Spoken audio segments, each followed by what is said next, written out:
am in Ibiza, Spain, and I wanted to talk to you guys about the carob tree. So I often confuse this tree with carrot wood. I think their leaves are very, very similar. They are different, but like from afar, I think they look very similar in form and shape and stuff like that. So one of the big telltale things is the fruit.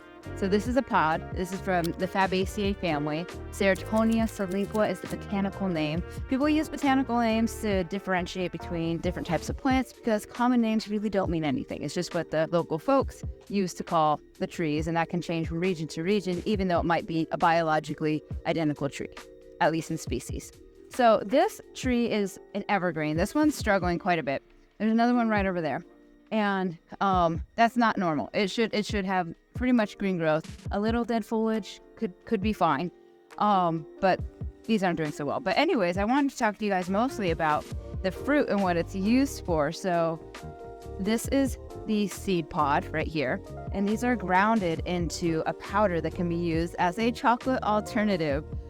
I don't personally like the chocolate alternative as much, but I do think carobs are fine. Just don't convince me it's chocolate and we're good. So they're also turned into syrup and sometimes chips as well that are used as like a healthy alternative. Chocolate comes from a tree too.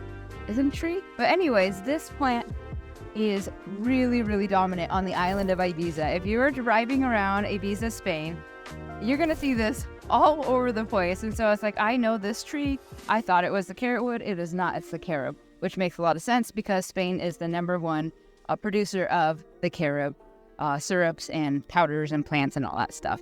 But the tree itself, they are either female, reduced to pods, or they can also be hermaphrodites, which means they have the male and female parts to produce the fruit.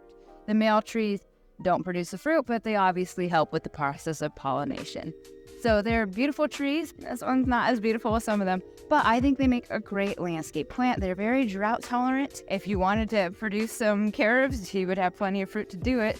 I think I forgot to mention, from fruiting to producing a ripe piece of fruit is a year. So these will fall more or less when they're ripe. As you can see, the ground over there is completely covered. That's not a shadow. Those are pea pods that have fallen from the tree. Now, I don't know if they're actually harvesting the ones from the ground or if they're just like, these look ripe enough and shake them into a basket or something like that. But if you're in Ibiza or you're in Spain and you see this Fabaceae family, Ceratonia siliqua, it is the carob. You can hear the seeds in there. So the seeds are only about 10% of the plant, but that is what they use to make the syrups and the chips and the powder. So this one, I would say, is ripe, but I feel like it's like dates or something like that. It's a sweet fruit and it's delicious. Just call it something else. Anyways, if you know anything else that you might want to make with carrots, let me know in the comments below. All right, so let's open this up. By the way, I also love the walls here in Ibiza. Look at these corners. All natural, just beautiful. Anyways, let's go back to this. Okay, so should we use the little, oh, there we got one. It's so cute. Come here. There it is. Look at that little guy. Right there.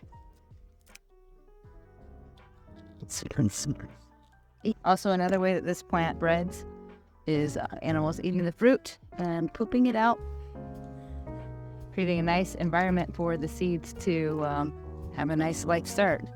Come on, flies, leave me alone. Really want to get the seed out right here. Come on. Anyways, well, we have these two, which you can see are quite small.